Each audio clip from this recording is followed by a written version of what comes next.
कभी आपने सुना हिंदू ने मस्जिद तोड़ी है? अब इतना बता दीजिए, आप टाइगर की बात कर रहे हैं, कभी आपने सुना हिंदू की मस्जिद तोड़ी है? हिंदू ने उनकी जो मज़ारें होती है उसको तोड़ा है? कभी सुना भाई? तो हिंदू कैसे आ गया? जब आपने खुद नहीं सुना है ये चीज़ें हिंदू करता है, तो आप कैसे बोल सकते हो कि हिंदू ये कार्य करता है? धर्म अहिंसा तथैव च। अगर धर्म की अहिंसा करना गलत है, अगर तुम हिंसा करते हो, हमारे धर्म में गलत बताया गया है, लेकिन धर्म की अहिंसा करना वो सही है। धर्म का बचाव कर रहे हो वो सही है। राष्ट्रभक्ति नहीं पढ़ाई गई, कभी देश प्रेम नहीं पढ़ाया गया है। असली देश प्रेम होता क्या है, राष्ट्रभक्ति क्या होती है, ये केवल संगठन पढ़ाता है, केवल संगठन बताता है कि राष्ट्र प्रेरणा क्या है, धर्म प्रेरणा क्या है, और राष्ट्र के लिए जीना सिखाना जीवित संघ देता है। संघ केवल देश देखता है। जो कार्य मेरा देश के लिए हो, जो कार्य मेरा देश फन पे, मेरा देश उन्नति करे, मेरा देश आगे बढ़े, वो कार्य राष्ट्रीय स्वयंसेवक संघ करता है। स्लोगन दिया जाता है, एक नारा दिया गया है कि जिसकी जितनी आबादी उसको उतना अधिकार। जातियों के मामले में, इसको धर्म के मामले में अगर देखा जाए तो वैसे तो पहले बोला जाता था कि देश के पहले संसाधनों पे माइनॉरिटी का हक है, मुस्लिमों का हक है। अगर उसी क्रम में चले जाएं तो हिंदुओं का सबसे ज़्यादा हक होना चाहिए देश पे। पाकिस्तान में माइनॉरिटी पे कौन सा हक है? वहाँ तो हम जुम खा रहे हैं। देश में ही, हमारे भारत देश में क्यों जो माइनॉरिटी हैं वो हम जैसों पे पत्थर फेंक रहे हैं, हम जैसों पे चीज़ें फेंक रही हैं। ये माइनॉरिटी कौन सी आ गई? माइनॉरिटी तो माइनॉरिटी तो रहो ना। हिंदू समाज कोई पत्थर नहीं फेंकता है। आपने देखा इतनी बड़ी यात्रा लिख ली अपनी संगठन की, कौन से पत्थर फेंके गए? कौन सी गाड़ी को आग लगाया गया? कौन सी सरकारी चीज़ें पे आग लगाया गया, तोड़ा गया, फोड़ा गया? वही समाज क्यों है तोड़ फोड़ी करता है? एक ही समाज क्यों है? लेकिन वो तो कहता है कि उन्हें टारगेट किया जाता है, उनकी मस्जिदों को टारगेट करके हमला किया जाता है उनके ऊपर। आप बताइए, कभी आपने सुना हिंदू ने मस्जिद तोड़ी है? अब इतना बता दीजिए, आप टाइगर की बात कर रहे हैं, कभी आपने सुना हिंदू की मस्जिद तोड़ी है? हिंदू ने उनकी जो मज़ारें होती है उसको तोड़ा है? कभी सुना भाई? तो हिंदू कैसे आ गया? जब आपने खुद नहीं सुना है ये चीज़ें हिंदू करता है, तो आप कैसे बोल सकते हो कि हिंदू ये कार्य करता है?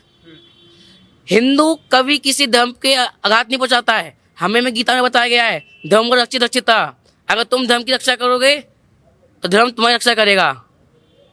और धर्म में हमारा गीता में एक और श्लोक होता है, एक और श्लोक बताया गया है, अहिंसा परमो धर्मा। लेकिन इससे अगला श्लोक भी है, श्लोक जो कभी पूरा नहीं हुआ है, धर्म अहिंसा तथैव च।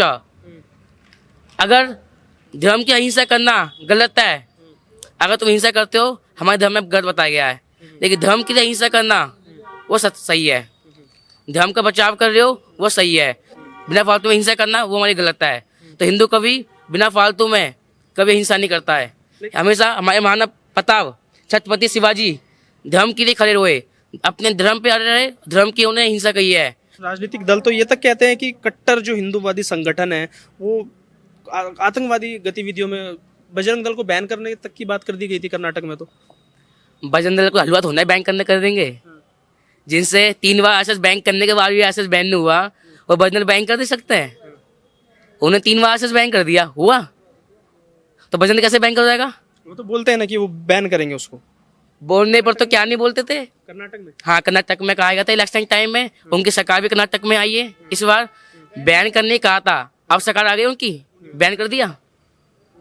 कह तो दिया करने के आसान है, कहना तो आसान होता है, अब करे ना, अब करते बजरंग दल बैन। अब इसी क्रम में हमास से युद्ध चल रहा है, इजराइल का आतंकवादी संगठन है। हमारे देश में भी तो कितने लोग हैं, मतलब ये जो जाति विशेष धर्म के लोग हैं, ये उनके सपोर्ट में खुले में आ रहे हैं निकल के। तो आपको इसमें दिख रहा है ना कौन अपना देश का है, कौन विदेश का है। जो अपने देश का ही नहीं है वो दूसरे देश का सपोर्ट करेगा ही।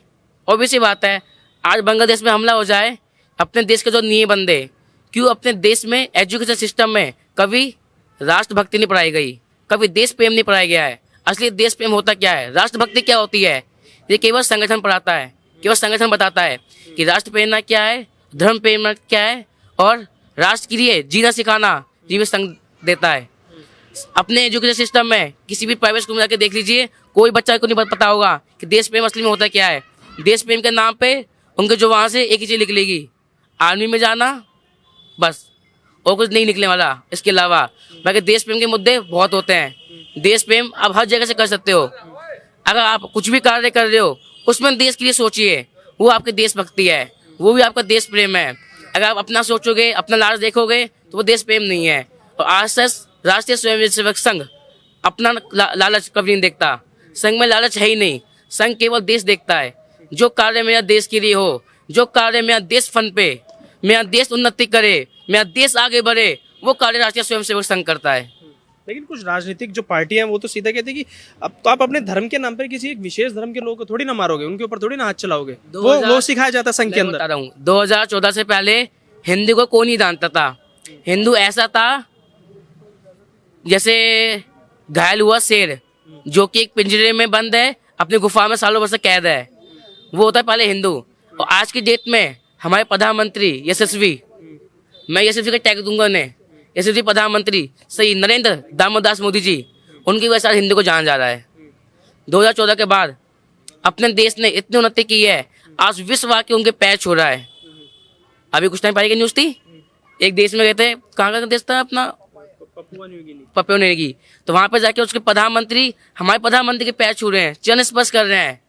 जैसे भरत जी ने राम जी के किए थे, तो भरत जी बन के वो अपने चरण स्पर्श कर रहे हैं प्रधानमंत्री के।